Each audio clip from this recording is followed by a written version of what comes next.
on its own. So where are we Chapter 1. going? Where is horror headed? What is it that we can expect from the horror genre in the next 20 years, 40 Boy, years? that's We have an entire century of history when it comes to horror films. What's the next century going to look like?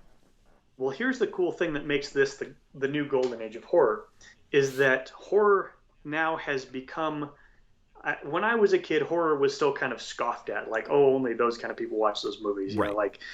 But now it's a mainstream thing, and now it's something that's pretty universally respected, and it's because our whole lives, our parents' whole lives, horror movies have been a thing, and we've had respected horror movies ever since basically The Shining. So what's cool about that, and what I really hope doesn't change too much, is that horror movies can take chances that other movies can't take because they operate on those fringes. Right. Because they can do like things around the ragged edges and kind of where movie studios go, yeah, here's $5 million, go make your horror movie, leave us alone. We're trying to win Oscars here. And because of that, people are really able to push those limits. And because you can make a horror movie with next to no money, The still. Invisible Man was I keep going back to this well. The Invisible Man, made by Blumhouse, was made on a shoestring budget of $7 million, and you know how much they grossed? Oh, good. 110. $110 million off of a $7 million budget. Yeah, It was a great it's such film. a great film. And Did it you turns see the whole his thing on its head. previous film? Did you see his previous film, Upgrade? You were the one who told me to go watch Upgrade, and I still Okay. haven't done it yet. I have not Man, done it yet.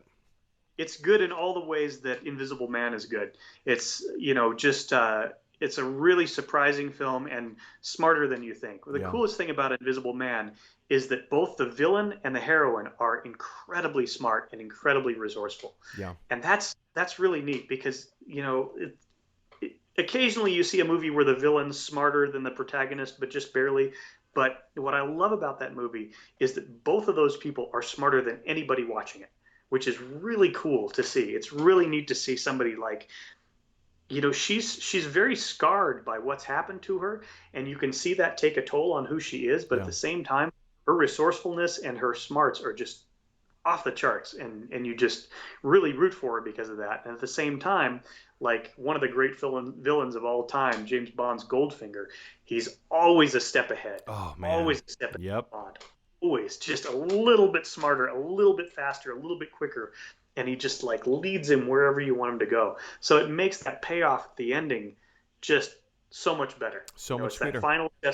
that final unexpected checkmate. I know that you do comedy. Truth. So I know that you know what makes a joke work, in that it has to do with your build up and then your payoff. And if you're really solid at it, you've got a nice big build up, then you get some payoff, and then you go a level above that. You're one step higher. And horror is interesting because a scare works the same way. You've got to build it up just right, and you got to pay it off just right. And if you can double that, even better. Maybe even a callback works. Hey, everybody. Thanks for watching. If you like this video, click like. If you really like this video, click subscribe.